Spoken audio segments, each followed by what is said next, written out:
Elias, nandyan ka na pala. Ano ang iyong pakay? Nabalitaan mo na ba na sinusunod doon Ibarra si Maria Clara? Talaga? Saan mo naman nabalitaan yan? Sa bayan. Ganun ba? Oo. Pero ako yung magpapaano sa iyo sa dumi.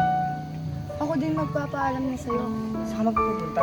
Nilipat na ako sa Mindoro, doon na ako maniniran. At kung iyong mamarapatin, nais kitang makasama. Hindi maaari sa dumi. Bakit naman? Dahil kailangan mo na ang ating hostisya para sa aking mabilidad sa mga tao. Maaari mong gamitin ang aking tirahan upang may tirahan ka.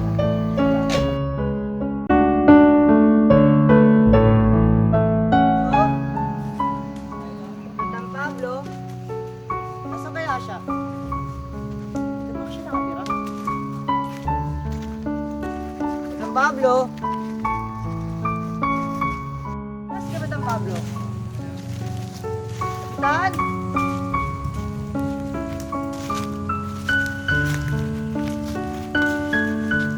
Pumunta? Ay, ako po si Elias. Hinahanap ko po sa Kapitang Pablo. Nakita niyo po ba siya? Halika, sumama ka sa akin. Hindi po, tara.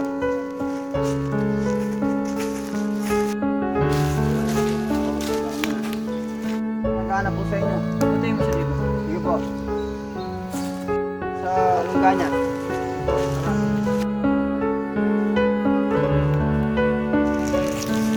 Kapitan, eto na siya. Ito pala Elias. Kapitan! Ano nangyari sa'yo? Nagkaroon ng gera.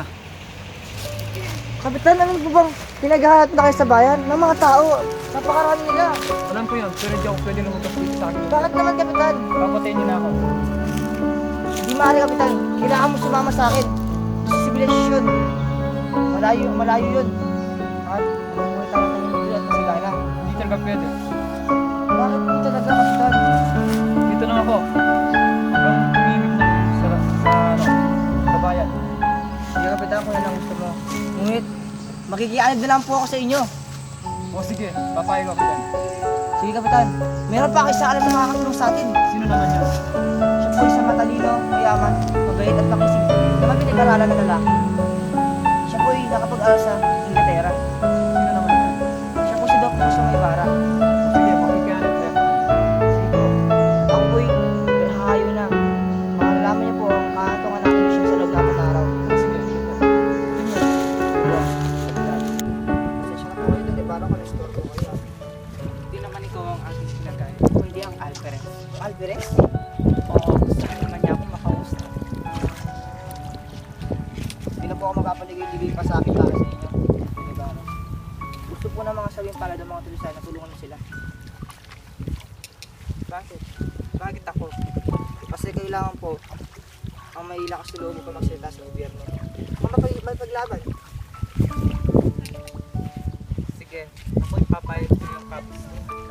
Kung kailangan natin umaga, lalaban tayo.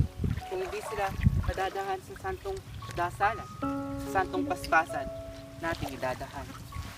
Maraming salamat, Don Ibarra. Tayo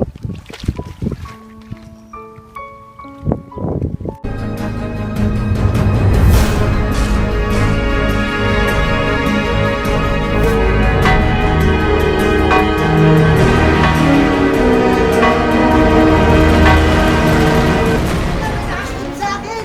Bilisan mo! Mas nakandaan nyo, pagkakinig sa isang sala. Tatanggalin mo sa isang tayo. Viva Don Crisostomo Ibarra! Ako!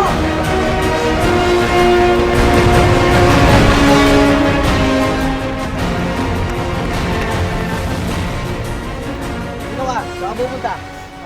Ako po si Lucas. Pupunta po ka simbahan para pamisa. Sige, aalis ka na. Salamat.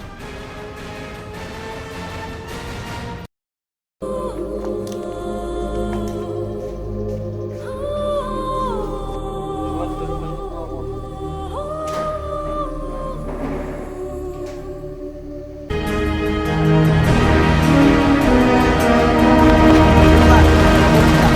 Nakabot ko yung kanina ng braso ko ninyo. Yung pinapagod sa kapatid. Tara, Maria. O, tara!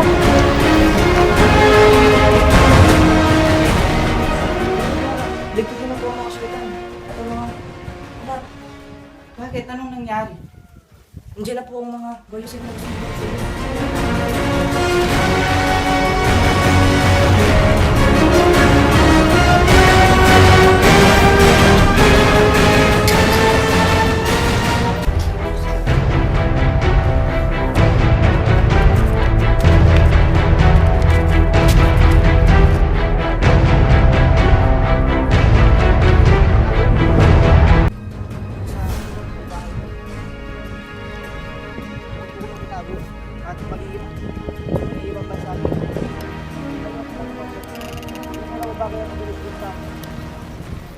amin. Kaya, paalam po.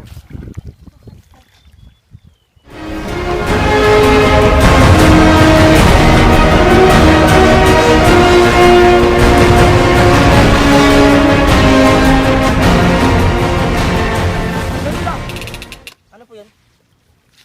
Saan pupunta? Galing po ako sa Maynila eh. Wala siya kukusahan ng mga damang tura at ang ano. O sige, magiging.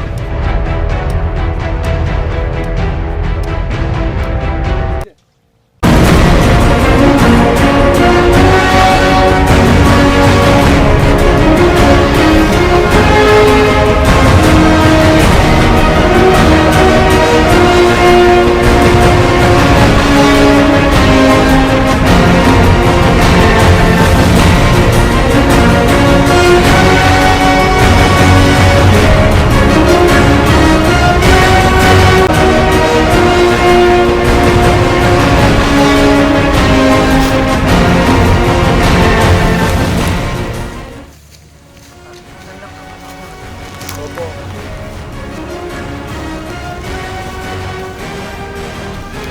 Ako'y magbibilang sa'yo. Ano po yan?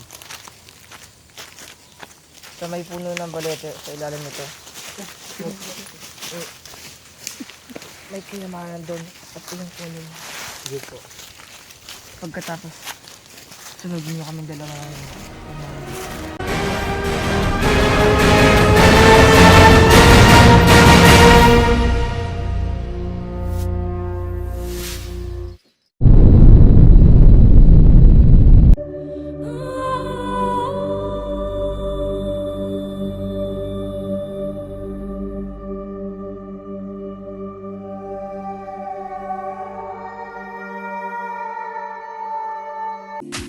Di napapayagang mabawi muli